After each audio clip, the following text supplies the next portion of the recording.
Joining me now is Republican Senator Lindsey Graham, South Carolina, ranking member of the Senate Judiciary Committee. Thank you so much for taking the time. Appreciate it. All right, so what did you think of Wray's testimony, or certainly feel free to respond to anything that I've just said? Well, I think we'll talk about the Hunter Biden investigation another day. It was chilling. I agree with you, Dan.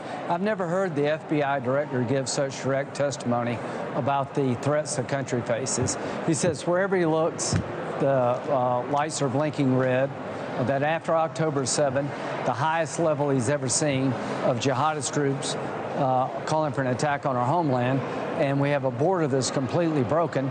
10,000 people in the last 2 days. We're on track for 3.7 million illegal immigrant encounters in FY24. We've got to secure our border. Count me in for Ukraine.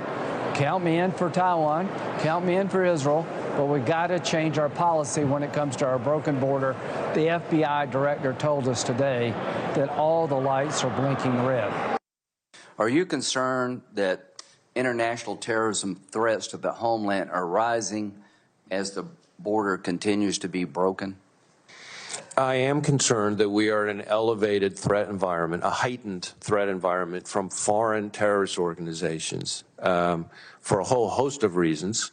And obviously their ability to exploit any port of entry, including our southwest border, is a source of concern. Let me ask you this. How do we, when we talk about fixing the border, right, it seems very often that Congress, as a whole, has no sort of institutional interest in solving the problem. Republicans have one position, Democrats have another position, and the only way anything's really going to get done is if there's some form of a compromise, right? It just never feels like that's possible. Well, I was in the Gang of Eight in 2013 that dealt with everything, legal immigration, pathway to citizenship for non-felons, securing the border. I was involved with Senator Ted Kennedy. I've been around this for a long time. I'm here to tell you tonight, the reason I'm on your show, I've never been more worried about a terrorist attack against the homeland than I am right now.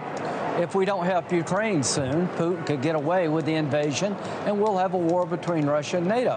The reason I'm not talking about Hunter Biden, I've got concerns, is I'm concerned about an attack on the homeland, and I can't get the Biden administration to take seriously changing policy to get control of the border. As to my Republican colleagues who think Ukraine doesn't matter, that we can pull the plug on Ukraine and be safe, I couldn't disagree with you more.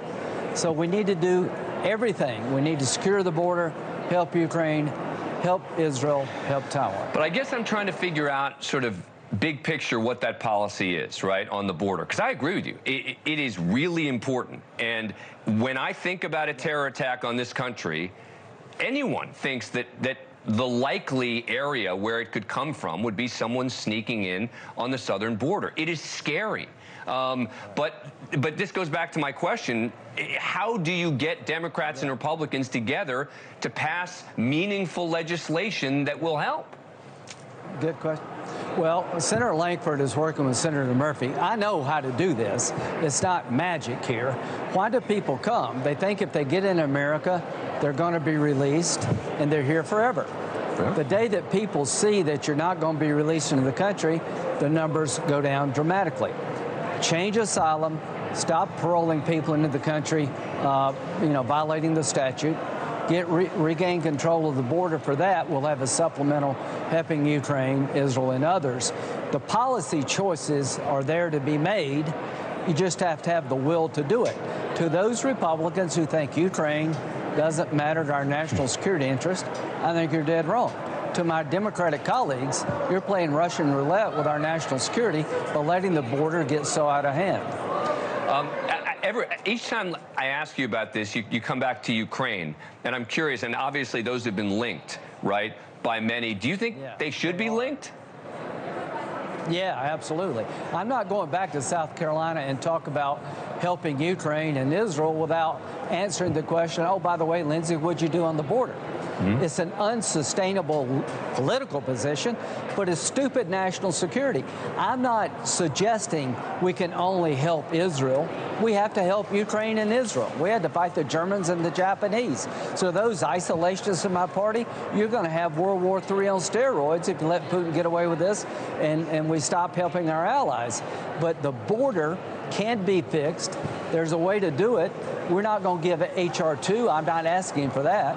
I'm asking for changing the magnets that lead to such an overwhelming response by illegal immigrants. You can change the flow if you change the policy.